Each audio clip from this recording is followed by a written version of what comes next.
ये कहानी एक बच्ची सुनाती है। उम्र होगी कोई 5-6 साल। अपने पिता की कहानी। Daddy is the sweetest daddy in the world.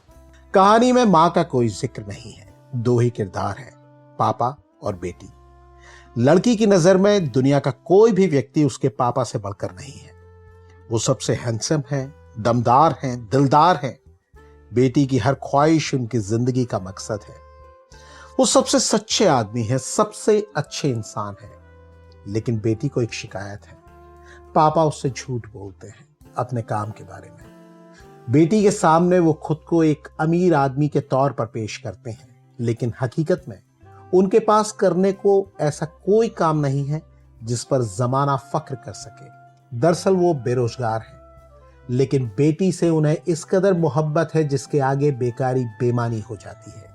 बेटी छोटी है, लेकिन उसके सपने बड़े हैं। उसे खिलौने चाहिए, सुंदर कपड़े चाहिए, अच्छा स्कूल चाहिए।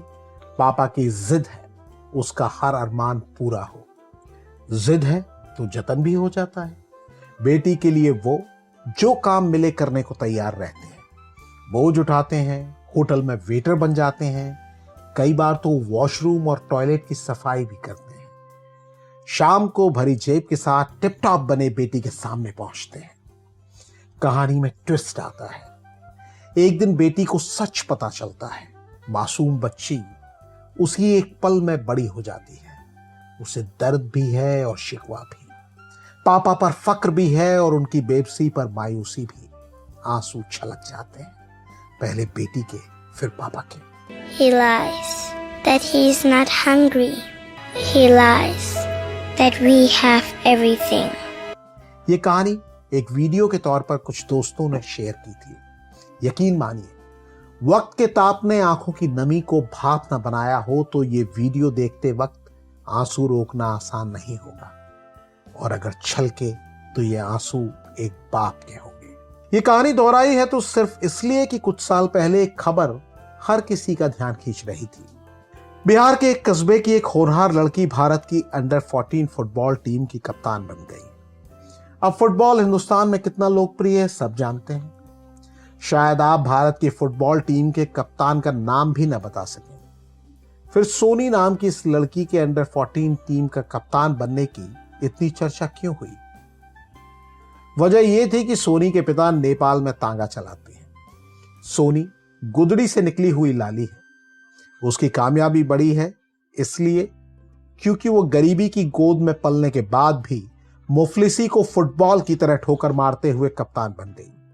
ये अपनी तरह की इकलौती खबर नहीं, साल 6 महीने में ऐसी खबरें निकल ही आती हैं। एक खबर मुंबई की एक काबिल लड़की की थी जिसने सीए के एग्जाम में टॉप किया था। उसके पिता ऑटो रिक्शा चलाते हैं।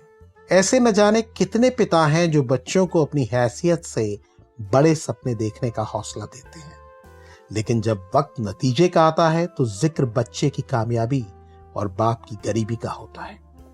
शुरुआत में हमने जिस कहानी का जिक्र किया वहां बच्ची को शिकायत अपने पिता के झूठ से थी, और मेरा ऐतराज बाप की गरीबी को बाजार में खड़े करने को लेकर है। इस गरीब के हौसले को उस वक्त कोई सलाम नहीं करता जब वो अपनी बेटी या बेटे के सपनों को पंख लगा रहा होता है। हमने और आपने गरीबी और कामयाबी के मेल की ऐसी कहानियों पर लोगों को भावुक और दीवाने होते देखा है। माँ बाप के जज्बात हैसियत से नहीं बदलते। आपने कहानियां ऐसी भी सुनी होगी जहां तरक्की के बाद बच्चे गरीब माँ बाप का परिचय देने से कतराते हैं, लेकिन कोई माँ या बाप ऐसा करता है, इसके किस्से शायद ही सामने आते हों। बात निकली है तो जमाने की चलन की पड़ताल भी हो जाए। अमीर के बच्चे कामयाबी हासिल करते हैं तो क्रेडिट बड़े बाप को जाता है। गरीब के बच्चे कुछ करते हैं तो किस्सा बच्चे के करिश्मे का बनता है। राजनीति से प्रेरित इस बाजार ने ऐसा ही ढर्रा बना दिया है।